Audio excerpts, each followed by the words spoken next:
Vamos a hacer una oración en el nombre de Jesús.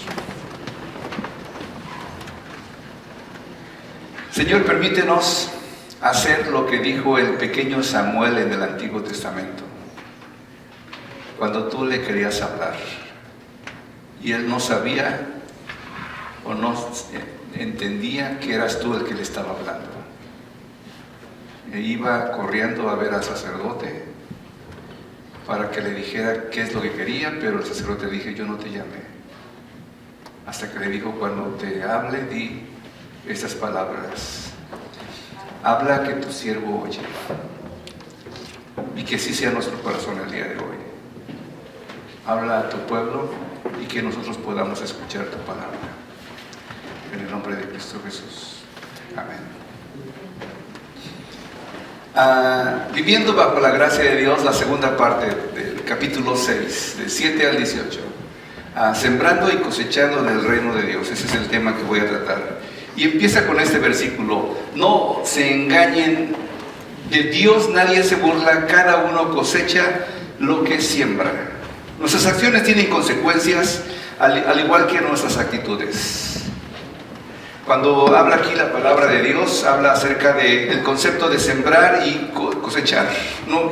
Es una metáfora que nos enseña sobre las consecuencias de nuestras acciones por el principio de causa y efecto.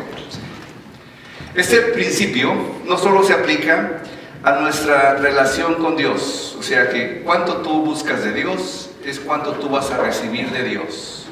Cuánto tú das a Dios es lo que también vas a recibir. Es una idea que es tan básica que cualquier persona que tiene un poquito de inteligencia puede entender de que así es no solamente en la vida espiritual, sino en la vida material. Cualquier persona. Tú tienes un jardín en tu casa y pones una semilla de cierta flor o cierto fruto o algo que te gusta, propones ahí y tú esperas recibir eso mismo que tú sembraste, no otra cosa más. No puedes sembrar manzanas y cosechar naranjas, para nada. Es ilógico pensar una cosa. No puedes sembrar maíz y esperar cosechar rosas, es ilógico. Entonces, este concepto es no nada más, se trata acerca de las cosas prácticas de la vida, sino también acerca de las relaciones entre los hombres, entre nosotros mismos. Tú no puedes tratar a tus hijos con la punta del pie y esperar que tus hijos sean cariñosos contigo. Eso ni el perro lo hace, ¿sí? En serio, el perro nomás te ve y se esconde y ya sabes cómo lo tratas. Es más, un psicólogo se da cuenta cuando un niño es abusado, cuando trata de ponerle la mano en la cabeza del niño y el niño inmediatamente hace eso. Y el psicólogo dice: ¿cómo lo tratan en su casa este niño? Tú no puedes tratar mal a tu esposa o a tu esposo y esperar que sea un buen esposo o una buena esposa. No puedes, es ilógico. La misma relación se da con las cosas prácticas espirituales. Y cuando digo prácticas espirituales significa que quieres buscar de Dios. No puedes pensar de que Dios va a llegar solamente porque alguien pone su mano en tu cabeza y te dice recibe de Dios y tú recibes ya mucho de Dios. No, tienes que estar sembrando continuamente en tu propia actitud religiosa, en tu propia espiritualidad, en tu propio deseo de servir a Dios. ¿Cómo lo haces? Bueno, leyendo la Biblia es una manera, ¿sí? Leyendo la palabra, haciendo su voluntad, obviamente. Entonces, si sembramos buenas semillas de amor, bondad y rectitud, es lo que vamos a cosechar, bendiciones. Incluyendo también la cuestión económica. Aquí también se refiere un poco a la cuestión económica, porque un versículo antes, acababa yo la semana pasada de leer, de que si tú puedes apoyar a las personas que te bendicen, tú vas a recibir también bendición, y inmediatamente después de eso viene este versículo de siembra y cosecha. Es también economía, ¿sí? ¿Y cómo se refiere esto de la economía? ¿Cómo tú puedes ser bendecido por Dios? ¿Cómo puedes tener tu prosperidad? Yo sé que se predica la prosperidad en muchos lugares de una manera equivocada. Pero yo te voy a decir que la mejor manera de cosechar prosperidad en tu vida es siendo generoso con todos, incluyendo con Dios. Traes tu ofrenda, bendices a tu vecino, bendices a tus hijos, bendices a aquel que necesita, hasta el que pide limosna allá en el semáforo, que te cae mal porque ya parece que tiene más dinero que tú, ¿sí? Dios te puede bendecir cuando tú empiezas a ser generoso con tu propio tiempo, dinero, esfuerzo, actitudes, talentos. Cuando empiezas a ser generoso, Dios empieza a derramar bendiciones, porque es una manera que Dios utiliza con este concepto que Dios puso en el mundo de siembra y cosecha. Todo lo que el hombre sembrare, eso también cosechará, ¿sí? De alguna manera, ¿sí? Somos como un árbol que estamos bendecidos bajo la sombra del amor de Dios, bajo la sombra del conocimiento de la palabra de Dios, bajo la sombra de la misericordia de Dios, de la gracia de Dios. Y nosotros estamos bajo esa sombra cuando estamos cerca de Dios. Vino un joven hace rato, ahí donde estaba yo moviéndole la computadora, y me dijo: estoy aquí en la iglesia porque quiero empezar bien este año. Y le dije: espero que también lo termines bien, ¿sí? Es un buen deseo de empezar bien, ¿sí? Los gimnasios se llenan en enero y en diciembre ya están casi todos vacíos, pero intentaron por lo menos, ¿sí? Pero qué bueno que deseemos estar bien, qué bueno que queramos hacer la voluntad de Dios en todo. Y esto no nada más lo digo para ti, sino también lo digo para mí. Había un pastor que hablaba acerca de la misericordia por los perdidos y la oración y el deseo de que otras personas conocieran la palabra de Dios, aún los que tienen una vida más difíciles. Y sí, les hizo un reto a la congregación, le dijo: encuentren la persona más perdida que ustedes conozcan y oren por él, y cuando ya estén listos, vayan y predíquenles. Y el pastor pensó, cuando regresó a su casa: yo desafié a todos y yo no lo hago, voy a tener que hacerlo también, dijo. Entonces pensó: ok, ¿cómo lo voy a hacer? Él decidió: bueno, voy a buscar al más perdido, porque pues puros hermanos conozco, ¿a quién le voy a predicar el más perdido de todos los hermanos? Bueno, puede haber uno bien perdido, pero normalmente son más o menos buenos. ¿Cuál es el hombre más perdido de mi comunidad, ahí de mi pueblito que vivía? Entonces salió a la calle buscando, sabía de un lugar difícil, fue a ese lugar y encontró un hombre en la calle que se veía alcoholizado, ¿sí? Este es un perdido. Y le preguntó: ¿tú conoces quién es la persona más perdida en este pueblo? Y él dijo: pues mira, yo creo que a lo mejor esa persona que vive en esa casa puede ser el más perdido, ¿sí? Trata mal a su mujer, y etcétera, etcétera. Entonces este hombre fue allá, tocó la puerta. Disculpe, ¿de casualidad no será usted el hombre más pecador, el más difícil de esta ciudad? Dice: bueno, soy pecador, pero no tanto como el vecino de enfrente, ¿sí? Ese sí es bien perdido. Yo medio trato mal a mi mujer, pero mi mujer todavía me quiere y mis hijos también. Pero ese de plano ya está en lo último, ¿sí? Fue a tocar a la casa de enfrente y tocó, y le dijo, salió la mujer, le dijo: mire, me dijeron que aquí vive el hombre más pecador de todo el pueblo, ¿será cierto? Y la mujer dijo: sí, pásale, ahí está adentro, ¿sí? Entonces entró y el hombre estaba ahí, ¿sí? Tenía la cara de malo, ¿sí? Le dice: mire, yo vengo de la iglesia tal, ¿sí? Y estamos orando por la ciudad, y pues pensamos que una persona que tiene tantos problemas, tan pecados, sería un buen testimonio para que buscara de Dios. Y yo en mi caso vine a buscando al hombre más perdido de esta comunidad.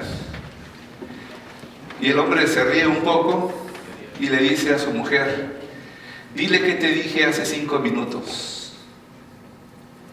Y no, la mujer: dile tú, sí. Bueno, te voy a decir lo que dije. Le dije a mi mujer hace 5 minutos que si el día de hoy nadie venía a hablarme de Dios o algo que me hiciera cambiar mi vida, yo me mataba el día de hoy. Y usted vino por esa respuesta. ¿Qué te parece cómo Dios puede actuar a veces? Nada más cosas que tú empieces a tomar tu papel para empezar a ver milagros. Queremos ver milagros, pueden suceder cuando empezamos a caminar, no van a suceder si nada más nos quedamos sentados a la expectativa de que pase algo a nosotros. Suceden los milagros cuando tú estás caminando. Suceden los milagros y puede cambiar las cosas cuando tú empiezas a actuar de una manera que tú estás empezando a confiar en Dios. En versículo 8 dice, porque el que siembra para su propia carne, para mí mismo, de la carne segará corrupción, porque la carne es corrupta. Pero el que siembra para el Espíritu, del Espíritu segará vida eterna. Aquí la diferencia.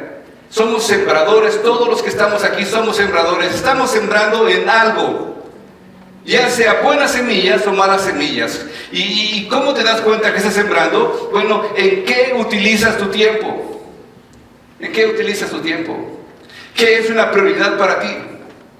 El trabajo, pues es una prioridad porque tengo que comer, ¿no? El que no trabaja, que no come, entonces tengo que comer, entonces voy a trabajar. ¿Qué más? Pero tu tiempo libre, el tiempo que tú puedes hacer lo que quieras, que no te tienen que obligar a hacer algo que tú no quieres hacer, que es para ti, y estás decidiendo qué hacer, ¿en qué lo utilizas? ¿En qué lo utilizas tú? Hay unos versículos que me gustaría hablar de ellos. Cuando bendices a otra persona, hablo de generosidad, ¿sí?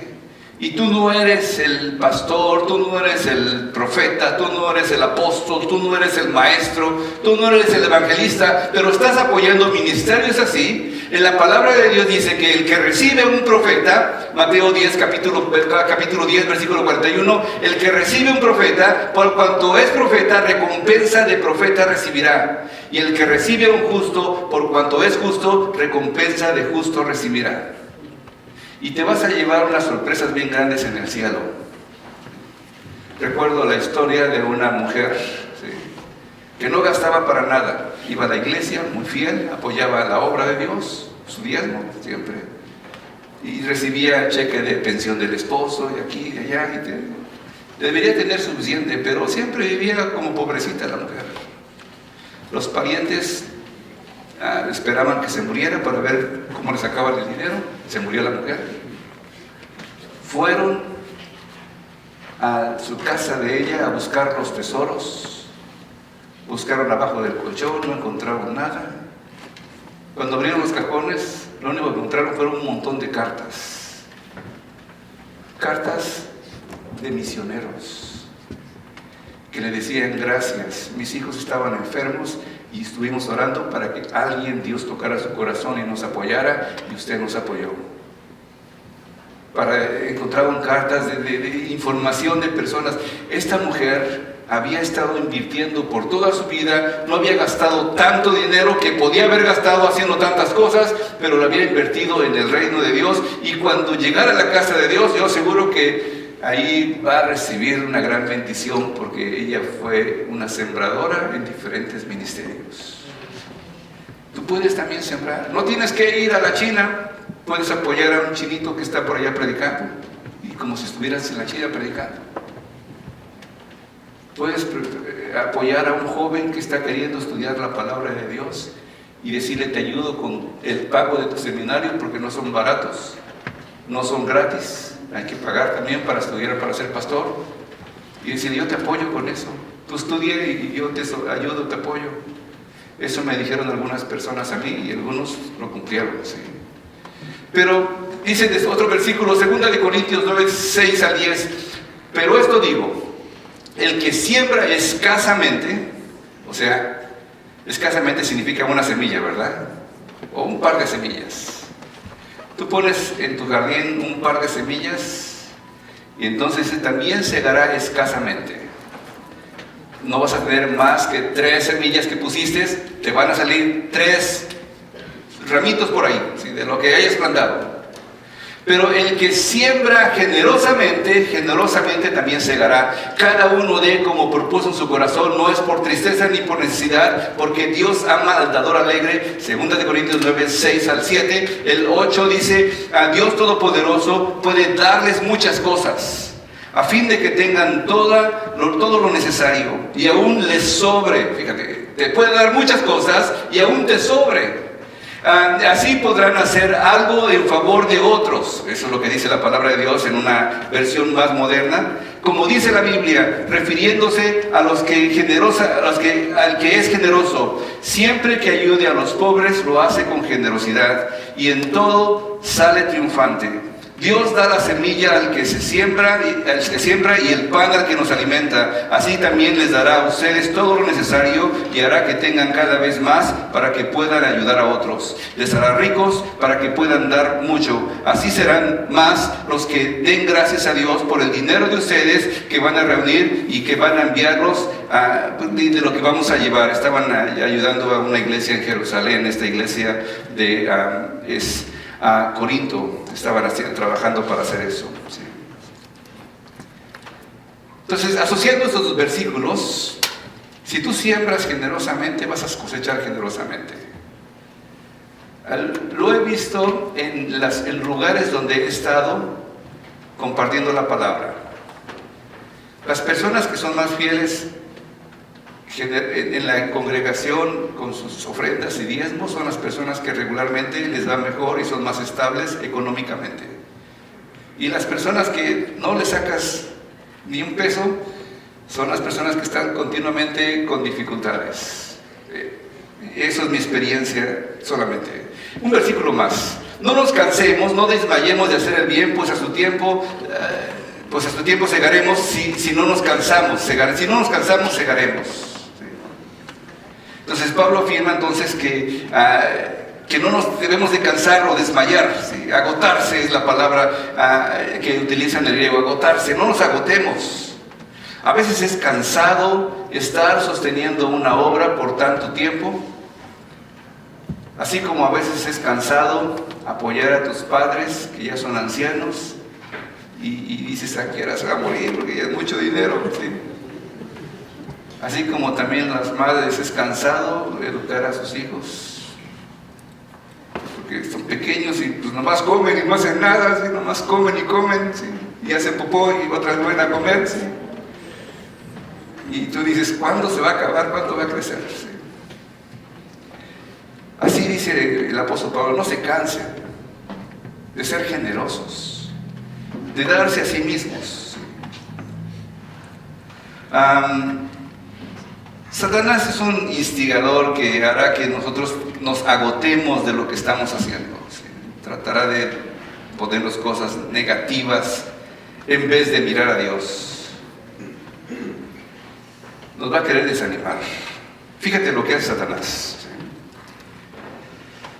Una forma de agotarnos Satanás es la idea de que nos mete en el corazón o en la mente la idea de que no podemos agradar a Dios. Nos dice, mira, por mucho que hagas no vas a poder agradar a Dios. Y uno se la cree y dice, bueno, pues entonces no doy más, no ayudo más, no bendigo más, no soy generoso más. Número 2. Nos agotamos a veces por las oraciones no contestadas. Estamos pidiendo a Dios que pase algo y no pasa nada. Señor, ese hijo rebelde que tengo, que ya deje de ser rebelde y no cambia el hijo y se pone hasta peor a veces. ¿Sí? Y tú dices, ya voy a cansar, ya me cansé de orar, pero ya mejor lo voy a dejar así. Y Satanás está riéndose de nosotros porque no debemos de cansarnos de seguir orando por los que queremos. Número 3. El querer tomar el lugar de Dios produce cansancio. ¿Sí?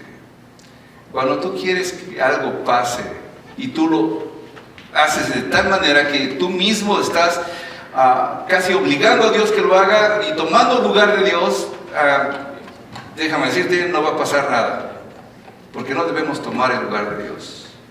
Dios es el que salva, Dios es el que sana, Dios es el que levanta, Dios es el que perdona, Dios es el que hace los milagros, no nosotros mismos. ¿Cuáles son algunas soluciones? Posible solución: vuelve a tu primer amor. Tu relación con Dios es más importante que los resultados que tengas. Número 2, desear completamente hacer la voluntad de Dios O sea, que uno desea completamente hacer la voluntad de Dios. Ese es el deseo que debes de tener tú, ¿sí? Un joven llamado San Agustín de Hipona, cuando estaba joven, dijo unas palabras interesantes. Dice que oraba diciendo: Señor, dame castidad y continencia, pero no ahora porque soy joven, ¿sí? Cuando ya sea viejo, ya dame castidad y continencia, ¿sí? Y es ahora, no es mañana. ¿Eres joven? Híjoles, qué bendición ser joven. Y te lo dice un viejito. Qué bendición ser joven, tienes fuerza para todo, no te duele nada, ¿sí? No tienes ninguna enfermedad, no vas ni al doctor, te ríes del doctor, ¿sí? Yo ya no me río del doctor, ya mis respetos para el doctor, ya es mi amigo, ya hasta me llama a veces, ¿sí? Ya me conoce, ¿sí? Es bonito utilizar todo lo que tú tienes, toda la fuerza que Dios te ha dado para bendecir a Dios. ¿Cómo se llama?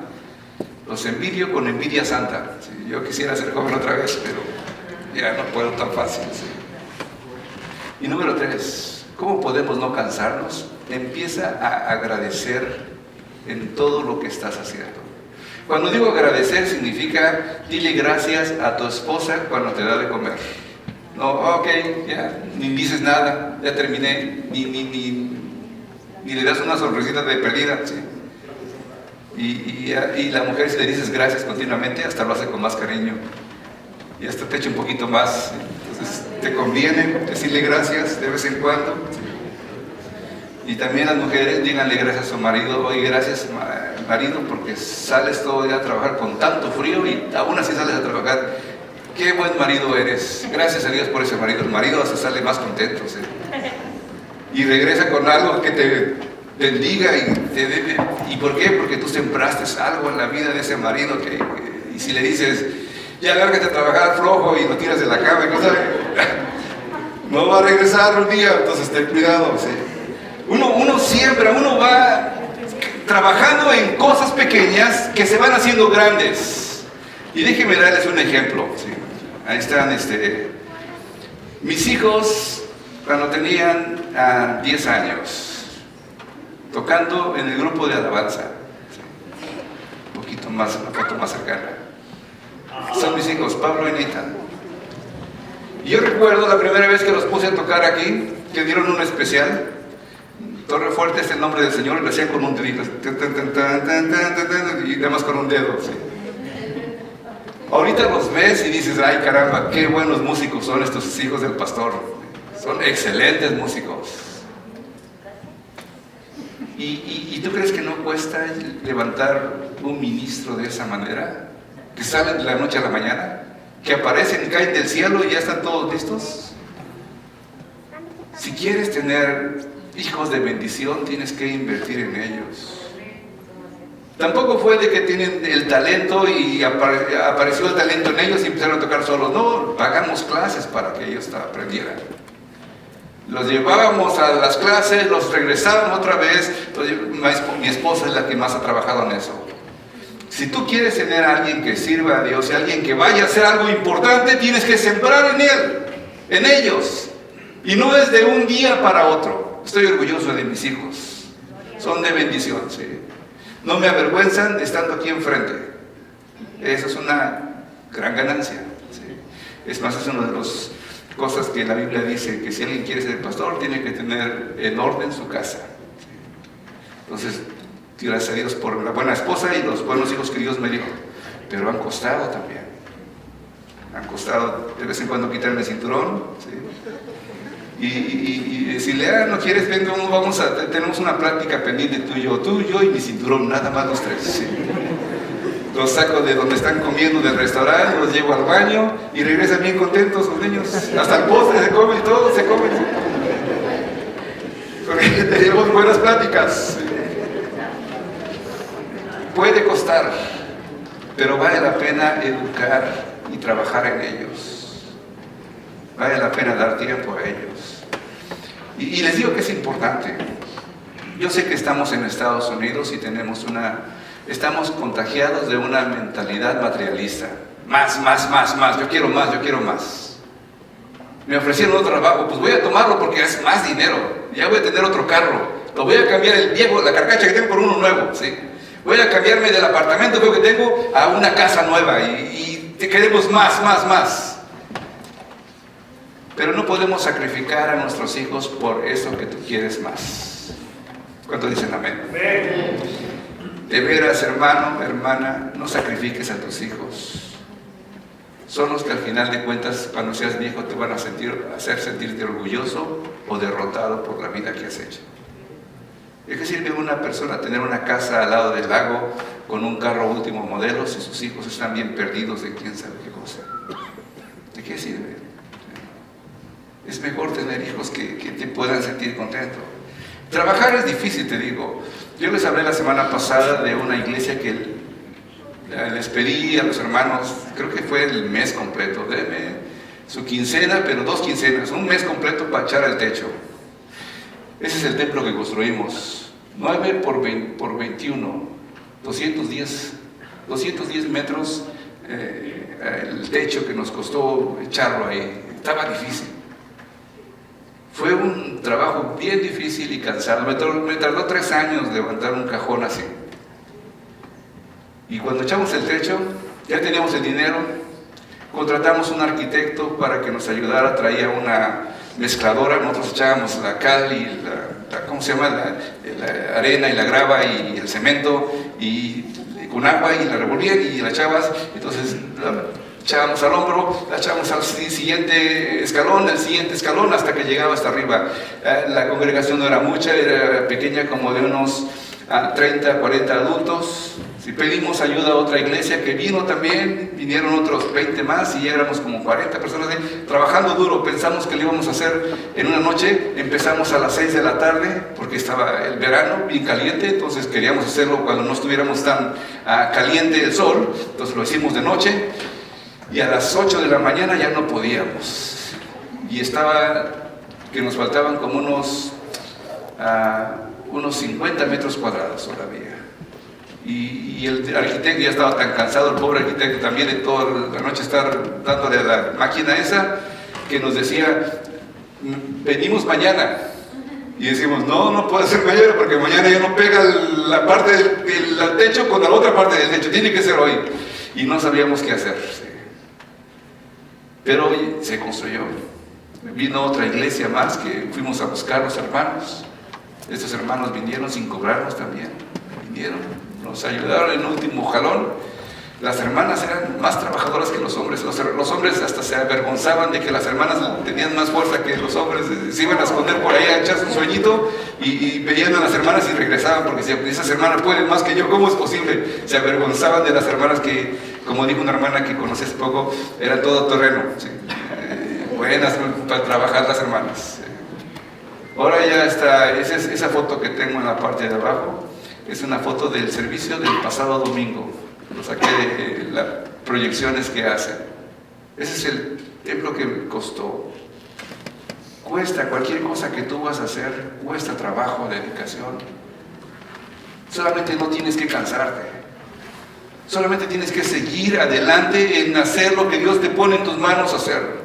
Otro versículo adelante de esto dice, así que entonces hagamos bien a todos, según tengamos oportunidad, y especialmente a los de la familia de la fe. Hagamos bien a todos, toda la gente que puedas. Pero antes de dar bien a todos, trata de hacerlo con los de la familia de la fe. Aquellas personas que caminan contigo, aquellas personas que oran junto contigo, aquellas personas que les conoces, que buscan a Dios, que son personas sinceras, que están buscando de Dios.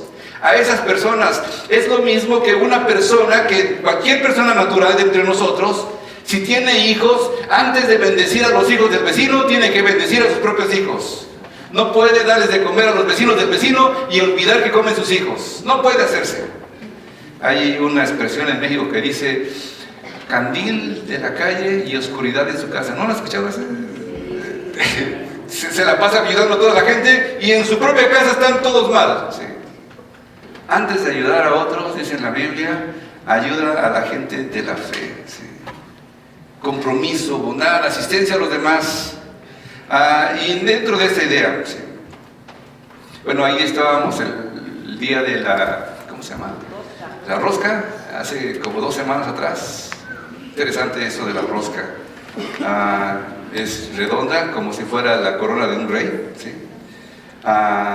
Se busca a un muñequito que sale ahí, ¿sí? Aunque tiene su idea también, viene de un contexto pagano, pero en España la modificaron y la trajeron a México, y en México o Latinoamérica, más bien toda Latinoamérica, la utilizaron para evangelismo. Les decía, busca al muñequito. El muñequito supuestamente es el niño Jesús. Y yo digo lo mismo, ¿por qué no buscar a Jesús? ¿Por qué no buscar la parte espiritual de todo esto y conocer que Dios es la mejor bendición? Y eso lo dice después, lo voy a leer poquito a poquito. Dice, miren con cuán grandes letras les escribo de mi propia mano. Ese es un pensamiento ahora que cambia todo lo que está diciendo Pablo, y dice, miren que yo les estoy escribiendo esta carta. Hay una pregunta que quiero hacer, un poquito capciosa esa pregunta. Sí. ¿Saben quién escribió el libro de Romanos? ¿Alguien que me diga? ¿Alguien más? ¿Nadie más? Ok, el libro de Romanos no lo escribió Pablo, lo escribió Tercio. Déjame leerte un versículo. Yo, Tercio, que he escrito la epístola, Romanos 16:22, le saludan el Señor. Entonces, las cartas que Pablo escribía, las escribían los demás, y él solamente las mandaba a las iglesias. Pero en este momento Pablo dice, espérate Tercio, no sé si era Tercio o era otra persona que le estaba ayudando, párale aquí, yo voy a escribir ahora de mi propia mano y les voy a decir algo importante. Y agarra a Pablo la pluma y empieza a escribir con letras grandes. Decían que estaba medio ciego el pobre Pablo, con letras grandes, y de mi propia mano les escribo esto. Yo estoy escribiendo ahora esto, estoy firmándole para que sepan que esto que estoy diciendo es yo mismo haciéndolo.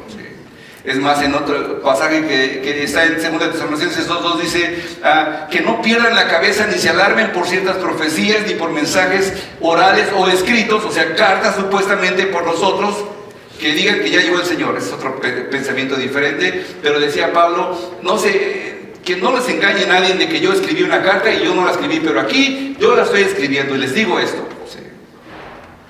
Y empieza a decir que es importante para Pablo. Todos los que quieren agradar la carne, estos les obligan a que se circunciden solamente para no padecer a causa de la cruz de Cristo. Esto de no padecer, sí. Estamos en tiempos diferentes. Estamos en tiempos y en un país diferente al que crecimos. En México, yo voy a empezar con mis historias, ¿verdad? Otra vez. Crecí en un lugar, cerca de un lugar llamado la Basílica de Guadalupe. No sé si han escuchado ustedes de ese lugar en México. Muy cerca de ahí, 2 colonias cerca de ahí. Lugar nuevo de aquel tiempo. El Tepeyac.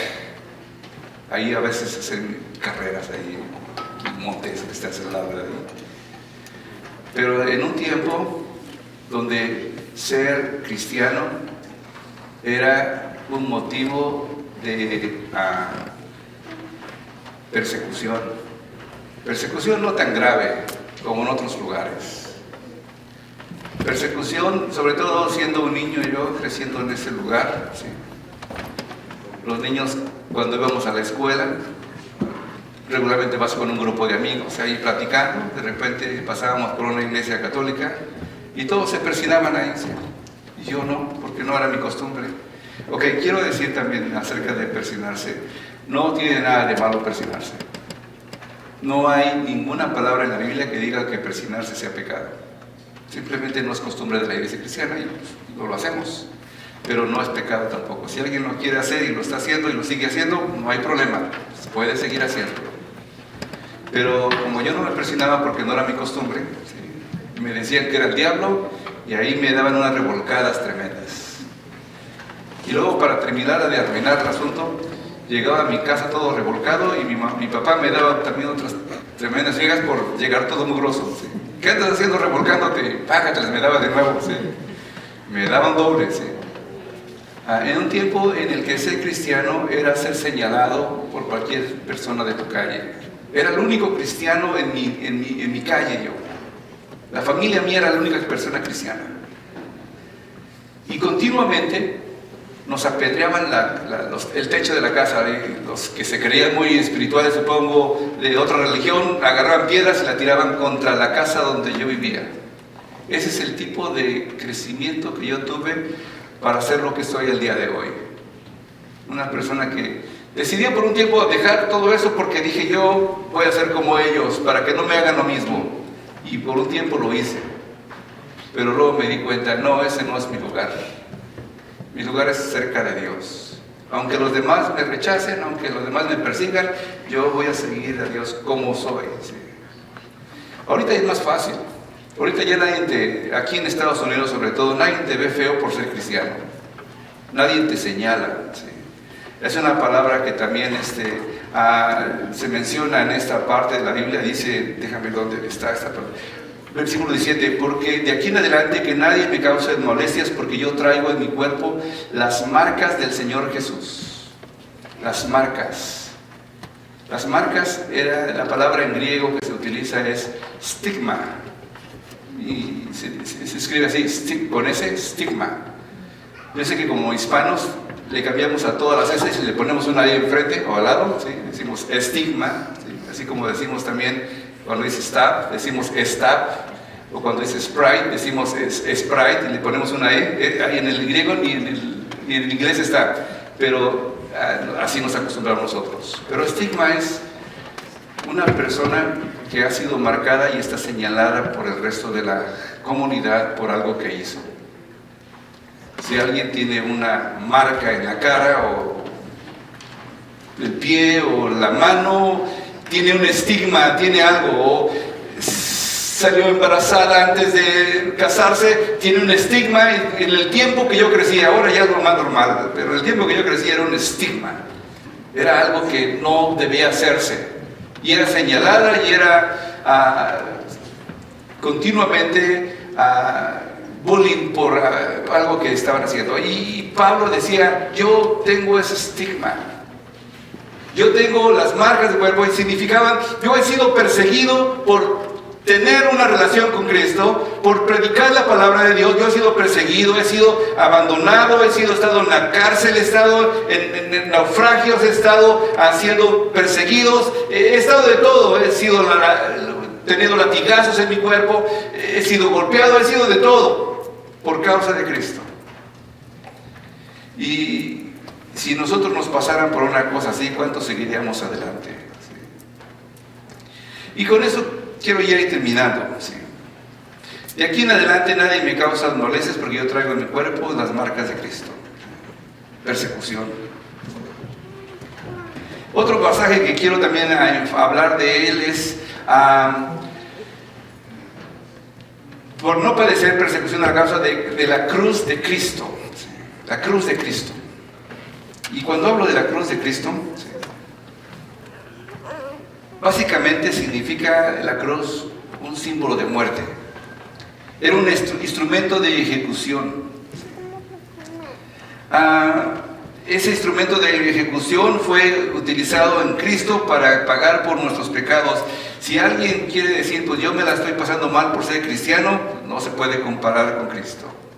Y es que el versículo más importante que conocemos nosotros en la Biblia dice, porque de tal manera amó Dios al mundo que ha dado a su Hijo unigénito. Porque de tal manera. ¿Han escuchado esa palabra de qué significa porque de tal manera? ¿Han pensado en por qué le ponen eso? Porque de tal manera. Sabemos que dice porque de tal manera, porque siempre decimos porque de tal manera, pero ¿qué significa porque de tal manera? Bueno, porque de tal manera significa de la misma manera que así va a pasar esto. Y cuando dice de la misma manera que, está refiriéndose, así como Moisés levantó una serpiente en el desierto, porque de tal manera, de la misma manera que Moisés levantó una serpiente en el desierto, así se requiere que el Hijo de Dios sea levantado, para que todo aquel que en él cree no se pierda, mas tenga vida eterna. Y ese va a ser mi punto final. ¿Sí? historia de este pasaje. El pueblo de Dios estaba siendo mordido por serpientes fuera de Egipto. Habían salido de Egipto, se habían ido a un lugar y empezaron a quejarse porque querían carne, querían las bendiciones de Egipto, pero no recordaban todas las tristezas de Egipto. Y Dios mandó unas serpientes para que les picaran a la gente por desagradecidos. Estaba cansado de ellos también, yo creo. Empezaron a ser picados por serpientes y a morir uno tras otro. Ellos se espantaron.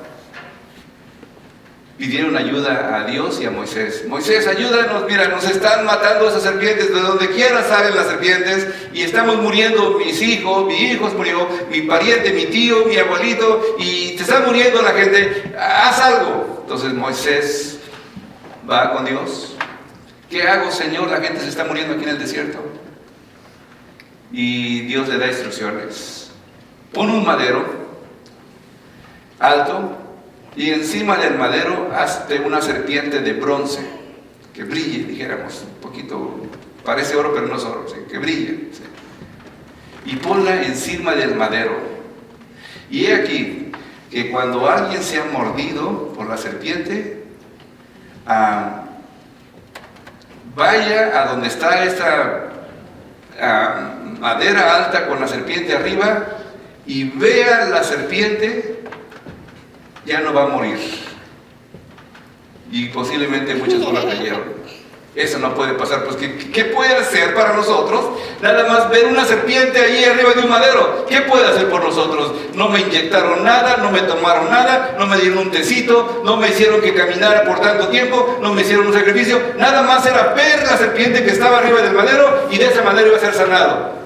¿Cómo es posible eso? No puede ser posible. Pero la gente empezó a experimentar la sanidad. Cuando eran picados, solamente iban a ver dónde estaba la serpiente, arriba del madero, y veían a la serpiente y eran sanados, como por arte de magia. No era magia, era una palabra de Dios. Y ahí es donde termina Pablo esta carta, ¿sí? Esa serpiente, la cruz de Cristo, es eso. ¿Cómo podemos nosotros ser salvos? No por todas las tradiciones que el judaísmo estaba imponiendo o quería traer a la iglesia cristiana, no por las imposiciones, no por lo que yo haga tanto. Yo tengo que diezmar y de esa manera me voy a salvar. No es por el diezmo. Yo tengo que empezar a vestirme con las faldas bien hasta abajo. No es por te vistes con faldas hasta abajo. Yo tengo que ponerme velo, yo tengo que ponerme corbata, ¿qué tengo que hacer, pastor? Y la respuesta es: tienes que tener fe en que Jesucristo puede salvar tus pecados. En este pasaje que acabo de leer antes, habla acerca de un Israel también, y todos que andan conforme a esta regla, paz y misericordia. Si tú tienes esta regla de que crees que Jesucristo es el Señor de señores y que tú lo has recibido como tu Salvador y único Salvador personal, Señor personal, tú puedes tener paz y misericordia en tu vida. Si no puedes hacer eso, no vas a tener paz ni misericordia. Y si el Israel de Dios, tú eres el Israel de Dios. Aquí nosotros podemos enorgullecernos y entender que nosotros somos el Israel de Dios. Aunque yo no soy judío, yo no tengo ni una gota judía en mi sangre. Y lo tengo comprobado porque me hice un test de esos ¿cómo se llama? DNA, y la mandé para ver de qué era, y soy un 85% indígena mexicano y un poquito de europeo, y hasta un poquito de africano. Entonces de todo soy yo, ¿sí? En serio, ¿sí? Nada de judío, ¿sí? Porque el que nace de la sangre y carne judía va a ser judío.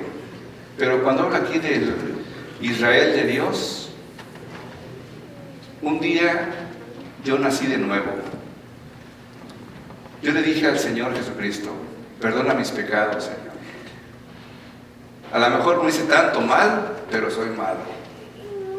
Tenía una naturaleza que me inclinaba a hacer todo lo malo. Pero cuando alguien nace de nuevo para empezar a caminar en la vida cristiana, le dice al Señor, entra en mi corazón. Y cuando Jesucristo entra en tu corazón, tu vida es diferente. Tú naces de nuevo literalmente.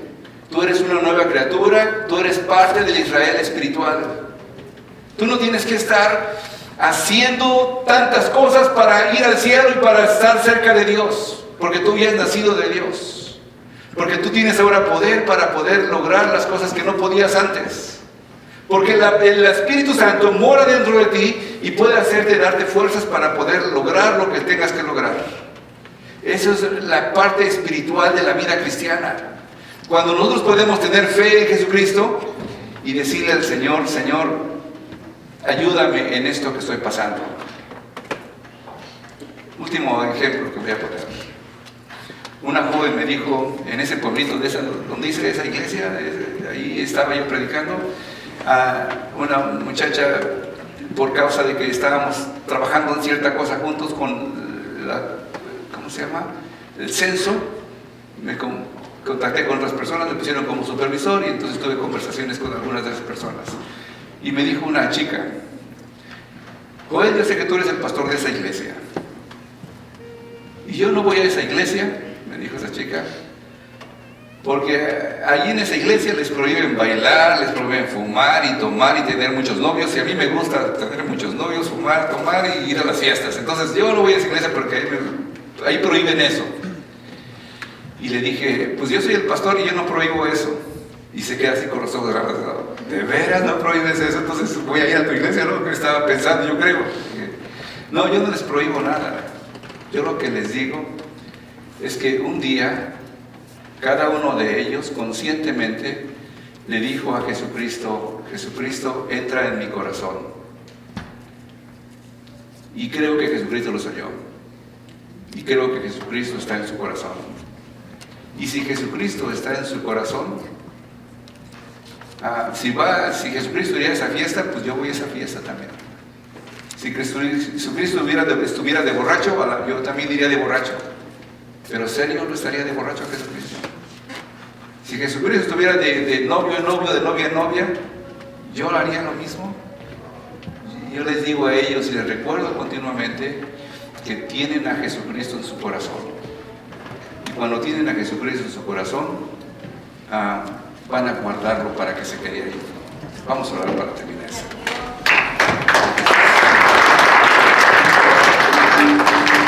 Señor Jesucristo,